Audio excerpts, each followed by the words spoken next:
আচ্ছা, এখন আমি ভিডিও করতে এসেছি দীপ্তকে নিয়ে। তোমাদের প্রশ্ন উঠতেই পারে কেন দীপ্ত বলছি, কেন ফকলু বলছি না। তার কারণ ও আমাকে রেসপেক্ট দিয়েছে, রুনা ম্যাডাম বলেছে, রুনা আন্টি বলেছে। তাহলে কেউ যদি আমাকে অপোনেন্ট পক্ষ থেকে রুনা আন্টি, রুনা ম্যাডাম বলে, তাহলে আমার তাকে নাম ধরে ডাকাটাই শোভনীয় বা উচিত আমি মনে করি। তাই ওকে আমি দীপ্ত বলছি। এবার ওর একটা রিকোয়েস্ট যে আপনারা টিনুকে নিয়ে যা খুশি বলুন, বাট আমাকে আর ইনক্লুড করবেন না ওর সাথে। তাই জন্য আমি আপনাদের কাছে রিকোয়েস্ট করতে এসেছি। ভাই একটা কথা বলি, শোন, আমরা এই কদিন তোকে নিয়ে কিন্তু কোনো কন্টেন্ট করছিলাম না। আমরা যা কন্টেন্ট করছিলাম সেটা টিনুকে নিয়ে, কখনো হচ্ছে সুতপাকে নিয়ে বা অন্য আদার্স কিছু নিয়ে, বাট তোকে নিয়ে আর খকুকে নিয়ে আমরা কন্টেন্ট করছিলাম না। এটা নিশ্চয়ই বুঝতে পেরেছিস। কিন্তু তুই যদি যেচে যেচে এসে কন্টেন্ট হওয়ার চেষ্টা করিস, তাহলে তোকে তো কেউ ছেড়ে দেবে না, তাই না? তুই লাইভটা করে তো আরও কন্টেন্ট দিলি, আর বললি বেল মুঝে মার, এটাই তো বললি।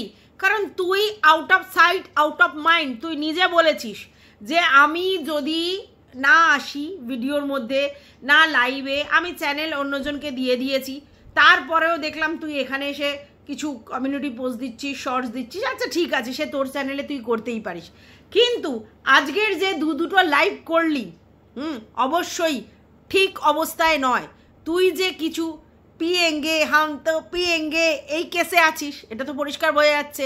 তা এই অবস্থায় এসে তুই যদি ভুলভাল বকতে শুরু করিস, তাহলে তোকে নিয়ে কন্টেন্ট হবে না।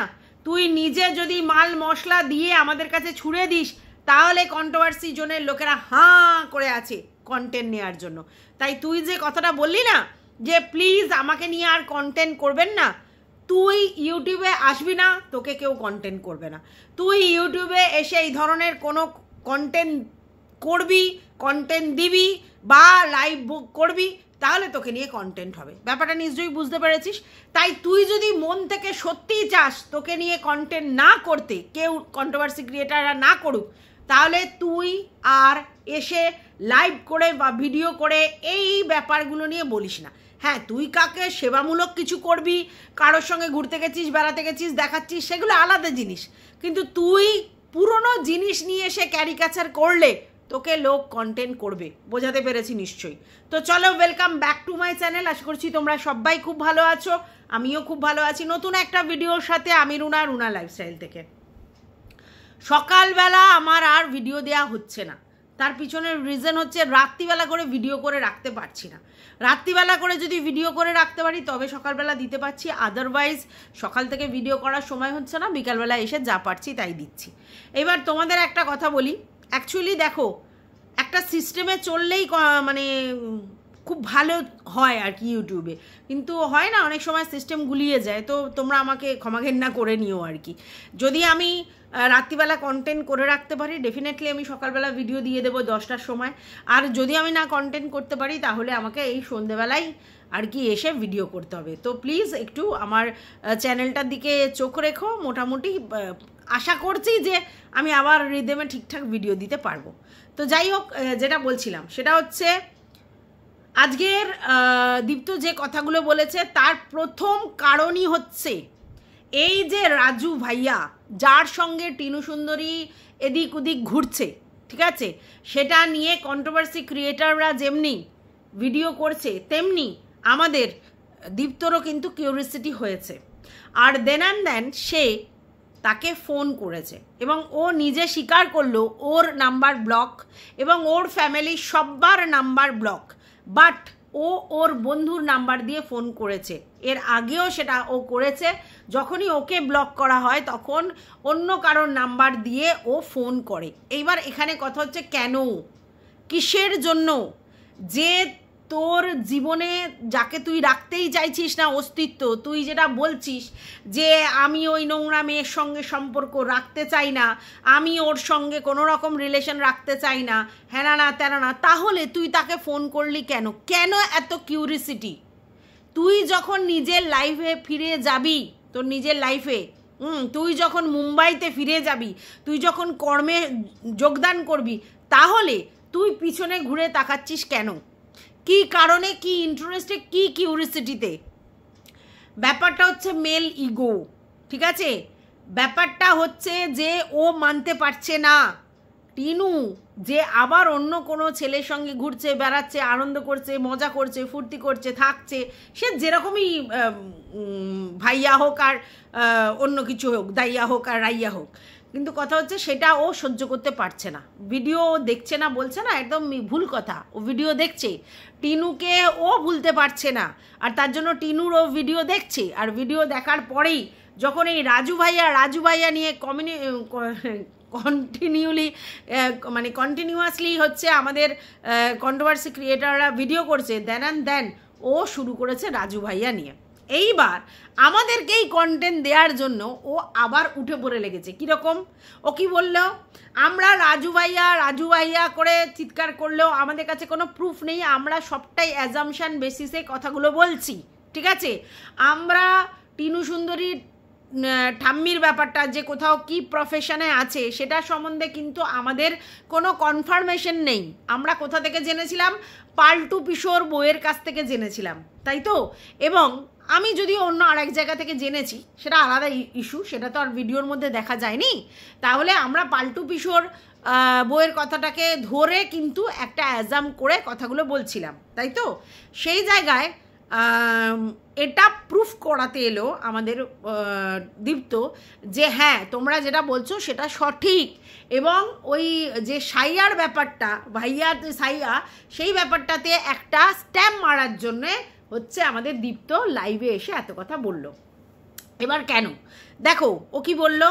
আমরা জানি যে টিনুর পিসির বাড়ি হচ্ছে বিহারে, সেটা কে বলেছে? টিনু, ঠিক আছে? তার আগে কিন্তু আমরা জানতাম টিনুর পিসির বাড়িতে ওর ঠাম্মি থাকে, এবং টিনুর পিসির বাড়ি কোথায়? ইউপি নয়ডা, মানে যেটা দিল্লির একেবারে লাস্ট প্রান্ত আর উত্তরপ্রদেশে শুরু, সেই নয়ডাতে গিয়ে তার পিসি থাকে এবং সেখানে ওর ঠাকুমা পিসির বাড়ি থাকে। কিন্তু আজকের ডেটে টিনু নিজে স্বীকার করেছে নয়ডাতে ওর পিসির বাড়িতে ওর ঠাম্মি থাকতো না, ওর পিসির বাড়ি বিহারে, ঠিক আছে? এবং ওর ঠাম্মি কখনো বিহারে, কখনো কৃষ্ণনগরে, কখনো তাদের বাপের বাড়িতে থাকে। অথচ টিনু অন্য অনেকের কাছে স্বীকার করেছে যে ওর ঠাম্মি কাজকর্ম করে, এবং সেই টাকা পয়সাগুলো কোথায় দেয়? তার ছোট পিসির কাছে। এবং সবথেকে বড় কথা, অনেকেই বলেছে যে ঠাম্মি তো পেনশন পায়, ঠাম্মির কি প্রয়োজন? একদমই, একটা মানুষের কিন্তু যা প্রয়োজন ওই পেনশনে ঠাম্মির চলে যায়, কিন্তু ঠাম্মি চায় তার ছোট মেয়ের যেহেতু ইকোনমিক্যাল কন্ডিশন ঠিক নয় তাই তাকে হেল্প করতে। তো যেহেতু ঠাম্মির মানে হাজব্যান্ড এখন নেই, তিনি পেনশন পেলেও সেই টাকায় তার চলে গেলেও একটা সংসারে টাকা দেওয়ার মানে যে কন্ট্রিবিউট করবে সেই ক্ষমতা নেই, তাই তিনি নিজে পরিশ্রম করে মানে বাইরে জানো তো কাজ করলে বেশ ভালো একটা লামসাম টাকা পাওয়া যায়, সেই টাকাটা ওর ছোট মেয়ের বাড়িতে দেয়। এবং সেখানে আমাদের মানে দীপ্ত আজের কী বললো, ওর পিসির বাড়িতে যখন ও যেতে চেয়েছিল বুদ্ধগয়া থেকে কাছাকাছি, বিহার তো জানো গয়া মানে বিহারেই, তো তখন বললো যে তুমি পিসির বাড়ি গিয়ে থাকতে পারবে না। কেন না? পিসির বাড়ি প্রচণ্ড গ্রামে, বস্তির মতো, মানে অবস্থা একেবারেই খারাপ, যেটা বুঝলাম।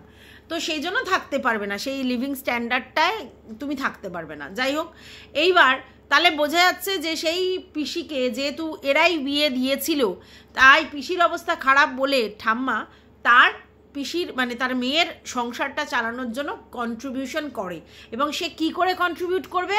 সে ইনকাম করে কন্ট্রিবিউট করবে। এবং সেখানে কি ইনকাম করে? সে হচ্ছে রান্নার কাজ করে, ঠিক আছে? তো এইটা কনফার্ম করতেই কিন্তু দীপ্ত এসেছে, এই যে ঠাম্মির রান্নার কাজটা বা ঠাম্মি যে কাজ করে এবং ঠাম্মি যে ওর পিসির বাড়ি থাকে না, অন্য জায়গায় থাকতো এবং সেখানে সেটা কাজের জায়গা, এটা কনফার্ম করতে এসেছে, ঠিক আছে? এবং এটাও বলল যে হচ্ছে টিনু সুন্দরীর ফোনে সে আগেও ওই বাড়ির ছবি দেখেছে। কোথা থেকে? ঠাম্মি তাকে ছবি পাঠিয়েছিল ওই বাড়ি, সেখান থেকেও পরিষ্কার বুঝেছে এই বাড়ি সেই বাড়ি, ঠিক আছে? আচ্ছা, তাহলে আমাদের যে ইউপি নয়ডা দিল্লি বলা হতো সেটা নয়, প্রথম থেকেই রাজস্থানেতেই এর ঠাম্মি কাজ করে, তাহলে সেখানে কিছুটা হাইড অ্যান্ড সিক খেলা হয়েছিল টিনুদের তরফ থেকে, ঠিক আছে? আচ্ছা, এইবার কথা হচ্ছে সেই বাড়ি ওখানে দেখা গেছিলো এবং যাদের বাড়িতে কাজ করতেন তাদেরও ফটো দেখা গেছে, কিন্তু সেটা সাইড করে তার জন্য ভালো করে দেখেনি, টিনুর ফোন থেকে সেগুলো সে দেখেছিল, ঠিক আছে? আচ্ছা, এইবার এই যে রাজু ভাইয়া, যে কিনা ওদের কোনো রক্তের সম্পর্কের নয়, ভালো করে বোঝো, এই রাজু ভাইয়া ওদের কোনো রক্তের সম্পর্কের নয়, তাহলে এই যে পাবলিক এত কথা বলছে, অনেকে তার আবার উল্টো কথা বলছে যে তোমরা সবার সঙ্গে এরকম বলছো, হ্যান করছো ত্যান করছো। আরে ভাই, কথাগুলো উঠছে কেন? কারণ সেই জিনিসগুলো সেই লেভেলে দেখানো হচ্ছে বলে। আজকে ও নিজে স্বীকার করেছে ওর দাদা, মানে পিস্তত দাদা সুমিত অমিত, এরা হচ্ছে ওর পিসির জায়ের ছেলে। তাহলে এই রাজু ভাইয়ার কথাটা কিন্তু কারোর ছেলে এই কথাটা ওঠেনি, তাহলে এই রাজু ভাইয়াটা কোত্থেকে এলো? সবার কোশ্চেন আসছে, এটা স্বাভাবিক ব্যাপার। এইবার যেটা আসছে সেটা হচ্ছে যে আমরা দেখেছিলাম সেদিনকে ঘুরিয়ে ঠুরিয়ে নিয়ে এসে রাজু ভাইয়া ওদের যে বেডটা ছিল সেখানে ক্যাজুয়ালি শুয়ে পড়েছিল, সেটা আমরা দেখেছি। এবং সেই জায়গা থেকে লোকের প্রশ্ন আসে যে ভাই কীরকম সম্পর্ক যে ওদের বাড়িতে ঢুকে ও ওরকম করে শুয়ে পড়ছে, তাহলে তিনি কে? আজকের যেটা দীপ্তর লাইভ থেকে প্রমাণ হলো, ও বলল যে টিনু সুন্দরীর ফোন নাকি সে ধরেছে, এটা আননোন নাম্বার, ভালো করে বোঝো, আননোন নাম্বার। টিনু খুব ভালো করে জানে যে দীপ্ত মাঝে মধ্যেই আননোন নাম্বার দিয়ে কল করে, ভালো করে বোঝো, তাই জন্যে সে দুবার ফোনটা ধরেনি। থার্ড টাইম কাকে দেয়া হয়েছে? থার্ড টাইম রাজু ভাইয়া ফোনটা তুলেছে, ভালো করে বোঝো, রাজু ভাইয়া ফোনটা তুলেছে এবং রাজু ভাইয়া বলেছে যে টিনু ঘুমোচ্ছে, ঠিক আছে? আচ্ছা, এইবার দীপ্ত কিন্তু সব সময় টিনুকে লোভ দেখায় প্রমোশনাল ভিডিও শ্যুট, কারণ সেখান থেকে বেশ লামসাম টাকা পাওয়া যায়, আর টিনু যে সেটাতে ইন্টারেস্টেড হবে সেটা কিন্তু দীপ্ত জানে, তাই জন্য বারবার প্রমোশনাল ভিডিও শ্যুট এই কথা, মানে শ্যুটের খবর দেব এই কথা বলেই কিন্তু দীপ্ত বারবার ফোন করে, ভালো করে বোঝো, বারবার এটা করে ফোন করে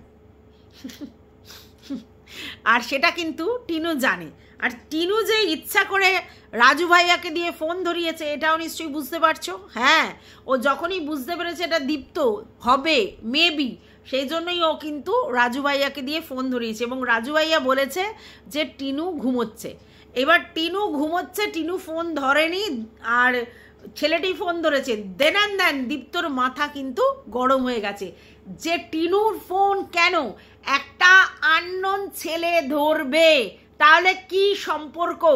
এইবার যদি ও টিনুর সম্বন্ধে সেই জিনিসটা না থাকতো তাহলে ওর রাগ হওয়ার কিছু নেই, ওর সঙ্গে রিলেশন কাট হয়ে গেছে, ও নতুন করে নিজের লাইফস্টাইল শুরু করছে এবং টিনুকে বাজে মেয়ে নোংরা মেয়ে বলছে, তাহলে টিনু কোন নোংরা ছেলে কি ভালো ছেলে কি খারাপ ছেলের সঙ্গে রিলেশনে আছে ওর তো জানার দরকার নেই, তাহলে সে তার ফোন ধরছে কি ধরছে না হ্যানা ত্যানা ওর কি দরকার? তাহলে পাবলিকলি টিনুকে আরও যাতে বেচা যায় সেই ব্যবস্থা দীপ্ত করে গেল এবং দীপ্ত এটার মধ্যে শিলমোহর বসিয়ে দিয়ে গেল যে রাজুর সঙ্গে টিনুর একটা সম্পর্ক রয়েছে এবং এতটাই ক্লোজ রিলেশন যেখানে টিনুর ফোনটা সেই রাজু ভাইয়া ধরছে এবং এটা নিয়ে যে কন্ট্রোভার্সি ক্রিয়েটাররা ক্যারিকেচার করবে সেটা কিন্তু দীপ্ত ভালো করেই জানে এবং সেটা করবার জন্যই ও লাইভে আরও বেশি করে এসে এই কথাটা বলে গেল, বুঝতে পেরেছো?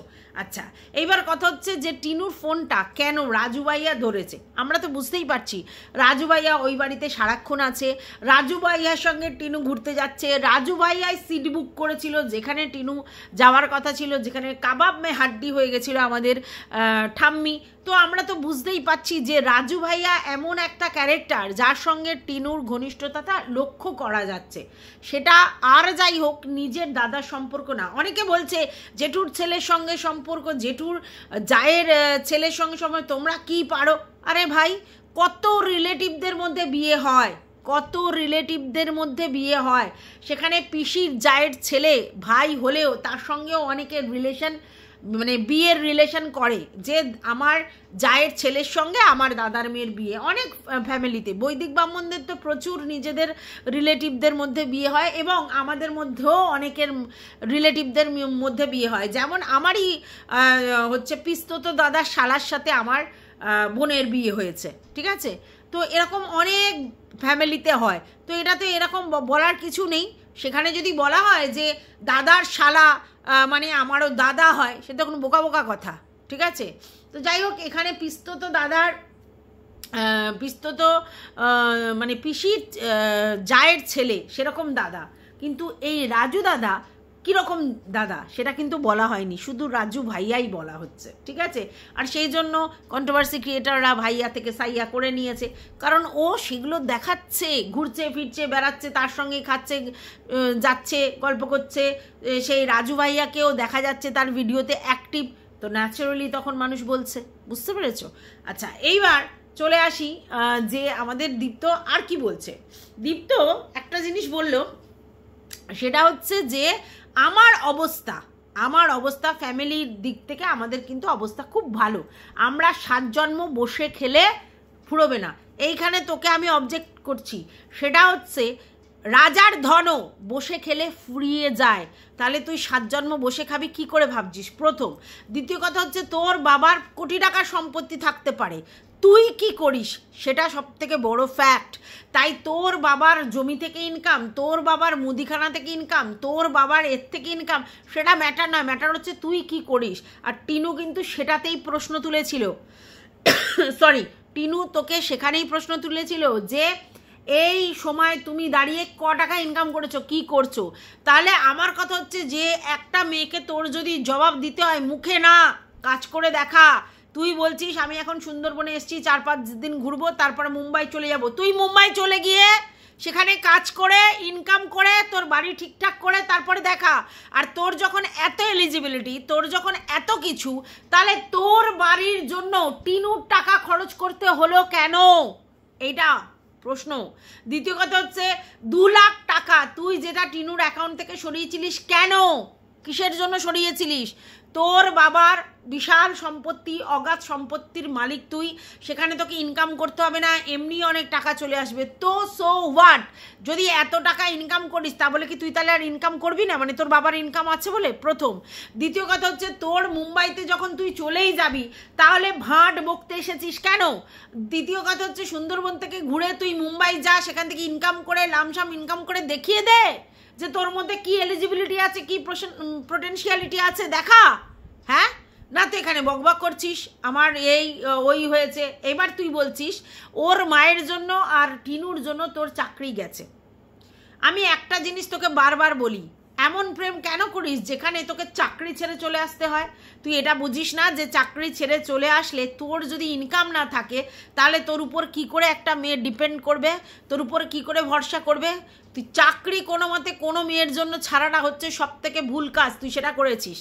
আচ্ছা, এইবার তুই বলছিস যে ব্লান্ডার মিস্টেক হচ্ছে বকের কথাটা, হ্যাঁ, এবং সে প্রচুর টাকা ওর করেছে। আমি যতদূর জানি তুই কিন্তু বকের সঙ্গে ওর আলাপ করিয়ে দিয়েছিলিস, তুই বলেছিলিস, ওকে দেখিয়েছিলিস যে এইরকম জায়গায় যা, তোর হয়তো ব্যাপারগুলো সব সলভ হবে। তারপরে তোদেরকে সে ভুল বুঝিয়েছিল যে যে টাকা তোমরা খরচ করবে তার 20% বাদ দিয়ে 80% টাকা রিটার্ন পেয়ে যাবে। তোমরা যদি ভুল বুঝে গপাগপ টাকাগুলো তাকে দাও আর সে সেগুলো আত্মসাৎ করে, তাহলে দোষটা তার একার নয়, তোদেরও তো। আর তোরা কেন, তুই কেন নিয়ে গেছিলিস টিনুকে ওই জায়গায়?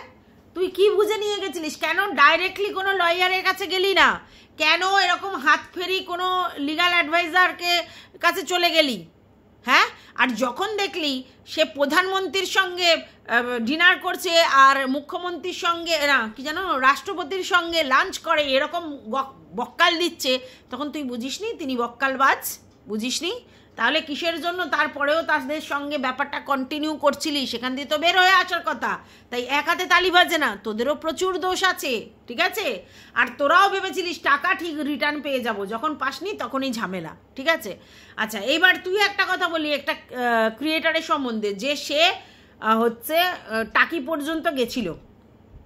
মুখের কথা এখানে গ্রহণযোগ্যতা নেই, সেটা প্রমাণ আছে তোর কাছে যে টাকি পর্যন্ত সে গেছিল, এটা 1 নম্বর। আর যদি বা যায়, কেউ কারো বাড়ি যেতেই পারে, সেটা তাদের ব্যাপার, তারা পার্সোনালি যোগাযোগ রাখবে কি না রাখবে, কিন্তু তুই একটা অ্যালিগেশন দিলি এবং সেটা ফিজিক্যাল কথা নিয়ে বললি, এটা কিন্তু উচিত নয়, এটা কিন্তু উচিত নয়। না, কোনো ক্রিয়েটারের সম্বন্ধে তোকে বলবার আগে সেই ব্যাপারটাকে ভালো করে জানতে হবে। তুই দুম করে বলে দিলি তার সঙ্গে তার সম্পর্ক আছে এবং সে তার বাড়িতে পর্যন্ত গেছিল, বাড়িতে যেতেই পারে, তার ফ্যামিলি থেকে যদি অ্যাকসেপ্ট হয়, আর তার ফ্যামিলি থেকে যদি অ্যাকসেপ্ট হয়, কেউ কারোর সঙ্গে বন্ধুত্বপূর্ণ সম্পর্ক রাখবে, তার বাড়িতে যাবে, সে তার বাড়িতে যাবে, তাহলে সেটা তাদের পার্সোনাল চয়েস, আমার কিছু বলার নেই সেখানে। কিন্তু তুই যে একটা বড় কথা বললি, অ্যালিগেশন লাগালি, সেটার প্রুফ তোর কাছে আছে? এরকম দুম করে একটা কথা বললি, দুম করে বললি, এটা রাগের বহিঃপ্রকাশ, ভালো কথা, কিন্তু এইভাবে কারোর ক্যারেক্টার এই লেভেলের তুই কি করে বলতে পারিস? বলতে পারিস? তোর কাছে প্রমাণ আছে? প্রমাণ দিতে পারবি? নালে কিন্তু এই ধরনের কথা বলিস না, ঠিক আছে? কোনো ক্রিয়েটারের সম্বন্ধে কিছু বলবার আগে তোকে 100 বার ভেবে বলতে হবে যে এটা আমি কি দেখেছি।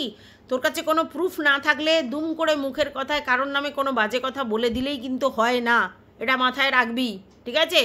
আচ্ছা, এইবার তুই ওখানে একটা রুনা ম্যাডাম করে একটা কথা বলছিলিস যে আমি যখন টিনুকে ফোন করে জিজ্ঞেস করেছিলাম, এক্স্যাক্টলি আমি টিনুকে ফোন করে জিজ্ঞেস করেছিলাম যে বাচ্চার ব্যাপারটা কি, মানে টিনু আমাকে ফোন করেছিল, আমি তখন তাকে জিজ্ঞেস করেছিলাম তুই বাচ্চার ব্যাপারটা কি ভাবছিস, এবং টিনু তখন আমাকে ফোকলার সঙ্গে যে সে বিবাহিত এটা বলেনি, মানে যে ইল্লিগালভাবে যে বিয়েটা করেছে সেটা কিন্তু বলেনি, সম্পর্কে আছে এটা বলেছিল, কিন্তু এই যে ইল্লিগালভাবে বিবাহিত এটা বলেনি, ঠিক আছে? আমি দুটো কথা ওকে জিজ্ঞেস করেছিলাম, সেটা হচ্ছে যে দীপ্ত যে ওখান থেকে চাকরি ছেড়ে এসেছে এখন কি করছে, কারণ আমি খুব ভালো করে জানি একটা ছেলের যদি কাঁধ শক্ত না হয় তাহলে তার কোনো ক্যাপাবিলিটি নেই। তখন আমাকে ও গুল দিয়েছিল যে বন্ধন ব্যাংকের ম্যানেজারের পোস্টে চাকরি করছে দীপ্ত, এবং দীপ্ত নিজে স্বীকার করেছে সেটা মিথ্যা কথা বলেছিল টিনু, 1 নম্বর। 2 নম্বর আমি বলেছিলাম ছেলের ব্যাপারটা কি ভাবছিস, তখনই কিন্তু ও বলেছিল যে ছেলের কাছে ছেলে ওর ঠাকুমা ঠাকুরদা বাবা সবাই ভালোবাসে, ঠিক আছে, আর এখানে এসে আমি কোথায় রাখবো, হ্যাঁ আমার নিজেরই থাকার জায়গা ঠিক মতো নেই, মানে বাপের বাড়ির কথা বলছে, এবং আমার বাবা কিন্তু খুব রাগ করেছিল ছেলের না নিয়ে আসার জন্য, কিন্তু আমি বুঝতে পেরেছি নিজের সম্পত্তি নিজের জায়গায় বাচ্চা থাকাই শ্রেয়। তখনও কিন্তু ও বলেনি এই মানে দীপ্তর সঙ্গে ওর এইরকম অবৈধ একটা ইল্লিগালভাবে বিয়ের ব্যাপারটা, ঠিক আছে? তো এটাও আমাকে ভুল বুঝিয়েছিল টিনু, ঠিক আছে?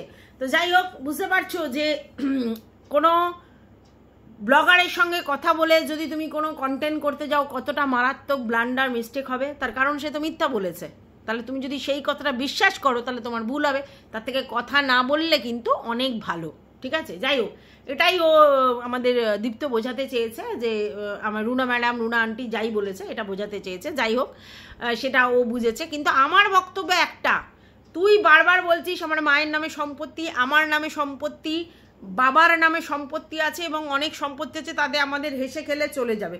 প্রথম কথা, তোর একটা বোন বা দিদি আছে, তো তোদের যা সম্পত্তি আছে তোর নামে বাদ দিয়ে যে সম্পত্তি সবেতে তোর বোন আর তুই দুজনে 50-50 মালিক প্রথম, ঠিক আছে?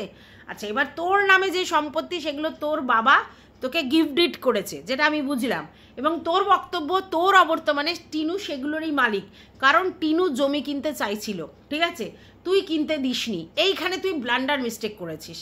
সেটা হচ্ছে তোর জমি তোর অবর্তমানে টিনু পাবে, সেটা আলাদা ব্যাপার, কিন্তু টিনু যে ইনকামগুলো করেছিল সেই ইনকামেও একটা জমি কিনতে পারতো ওর নামে, তোর অসুবিধাটা কোথায় ছিল, তুই কেন কিনতে দিসনি? এই জায়গাটা কিন্তু একটা বড় কোশ্চেন। তার মানে টিনু যে জমি দেখেছিল ওর বাপের বাড়ির সামনে, সেই জমি টিনু তার মানে কিনতে চাইছিল, যেটা তুই বারণ করেছিস যে তোমার নামে জমি কিনতে হবে না। কেন? সেই ইনকাম করে সে জমি কিনতেই পারতো, ফেলে রেখে দিত। তোর 1000 ঘন্টার জমি থাকতে পারে, সেগুলো তোর অবর্তমানে সে পেতেই পারে যদি তোর সঙ্গে তার লিগাল বিয়ে হতো। যদি যেই বিয়েটাই ইললিগাল সেই বিয়েটাতে তোর জমি ও কী করে পাবে প্রথম? আচ্ছা, এবার ও যদি ওর জমিটা কিনতো, তোর অসুবিধাটা কোথায় ছিল?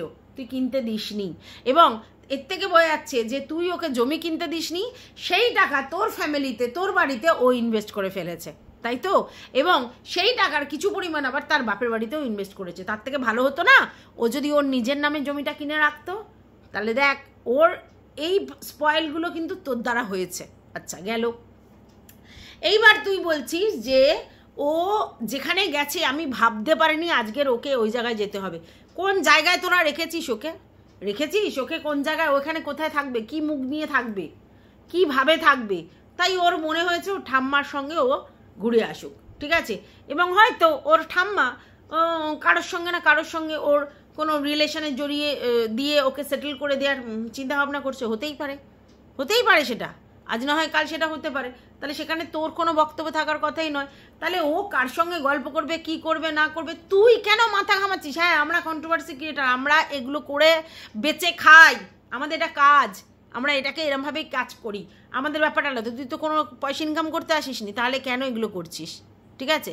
দ্বিতীয় কথা হচ্ছে, যদি তুই মানুষের মতো মানুষ হোস আর যদি পুরুষ মানুষ নিজেকে বলবার চেষ্টা করিস, তাহলে তুই নিজে ইনকাম করে নিজের পায়ে স্ট্রংলি হয়ে দাঁড়া। ওই বাবার কি আছে, মায়ের নামে কি আছে, আমার নামে কিছু করে ফালতু, ওগুলো সব তোর বাবার কাজ, তোর বাবা কর্ম দ্বারা ওগুলো করেছে অর্জন, তুই তো করিসনি। তুই যেরমভাবে ইনকাম করতে পারিস সেটা করে দেখা, ঠিক আছে?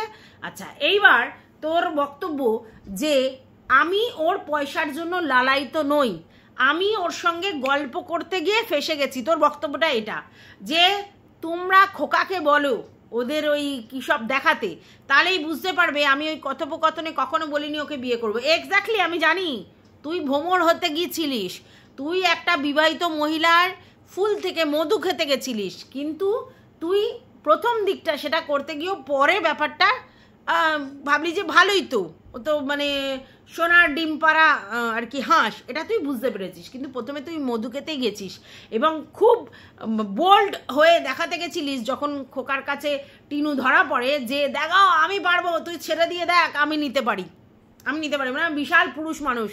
আর মুম্বাইতে আমি বিশাল বড় এতে চাকরি করি, নেভি, মার্চেন্ট নেভি, সেটা দেখিয়েছিস। আর টিনু লোভে পড়ে তোর সঙ্গে রিলেশন করেছে এবং ভেবেছিল তোর সঙ্গে মুম্বাই পাড়ি দিয়ে জীবনটা একেবারে পরিশ্রম ছাড়া পায়ে পা তুলে খাওয়া যাবে, বুঝতে পেরেছিস?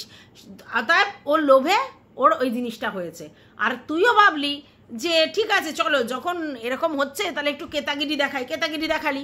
আর তারপরে তুই এই মার্চেন্ট মেভি ফেবি দিয়ে বক্কাল দিলি, দিয়ে তারপরে দেখলি সোনার ডিম পাড়া হাঁস, তাহলে ঠিকই আছে চলো। না হলে টিনু কিন্তু প্রথমে ব্লগিং করতে চায়নি, তুই প্রথম ওকে বলেছিলিস যে খোকা যখন এত কিছু বলছে তুমি উত্তর দাও, দিয়ে তুমি ব্লগ করো। এবং ব্লগ করার পরেই প্রথমেই যখন এই 90,000 টাকার মতো উঠেছে, তোদের চোখ ছানা বড়া হয়ে গেছে যে বিশাল টাকা, তাহলে তো করতে থাকি, এটাই তোরা চেয়েছিলিস। এবার তুই চেয়েছিলিস টিনু ব্লগিং করবে আর তুই পিছন থেকে তা দিয়ে দিয়ে বিশাল টাকা ইনকাম করবি আর প্রমোশন ভিডিও হ্যাঁ তোদের আরামসে চলে যাবে। কিন্তু টিনু যখনই তার টাকা, নিজের টাকা বুঝতে চাইলো এবং তোকে সাইড করার চেষ্টা করলো টাকা থেকে, তখনই তোর টনকটা নড়লো।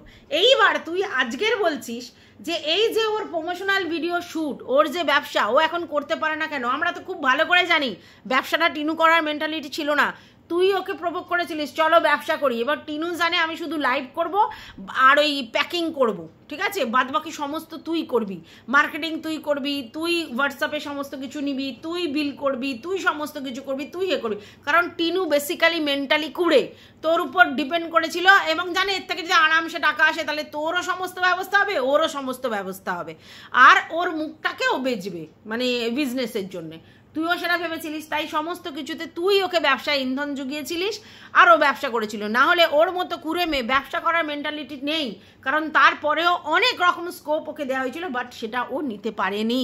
তার মানে এটা পরিষ্কার যে ও অ্যাকচুয়ালি নিজে কুড়ে, ও ব্যবসা করবার মেন্টালিটি রাখে না। তুই ওকে ফোর্স করে ওর মুখটা সামনে বসিয়ে বিজনেসটা করবার চেষ্টা করেছিল এবং তার জন্যই তুই অফলাইনেও তোর দোকান করবার চেষ্টা করেছিলিস, বুঝতে পেরেছিস? আচ্ছা, এইবার তুই প্রমোশনাল ভিডিও শ্যুট, আবার সেই এক কথা বলতে হয়, সেটা হচ্ছে টিনু বেসিক্যালি কুড়ে, ওকে ভাত মেখে মুখে তুলে দিলে ও খাবে, ওর নিজে কাজকর্ম করে খাওয়ার মেন্টালিটি নেই, ব্লগিংটায় যা হচ্ছে বাদ বাকি ওর কিছু করার নেই। তুই সেগুলো অবশ্যই ওকে সেই সোর্সটা করে দিয়েছিলিস, তার কারণ তুই তখন জানতিস ওর টাকা মানে আমার টাকা। তাই আমি যত প্রমোশনাল ভিডিও শ্যুট ওকে দিয়ে করাতে পারবো, ওর ইচ্ছা থাক আর না থাক, যত যত ইনকাম করাতে পারবো তত তত প্রফিট আমার আর টিনুর।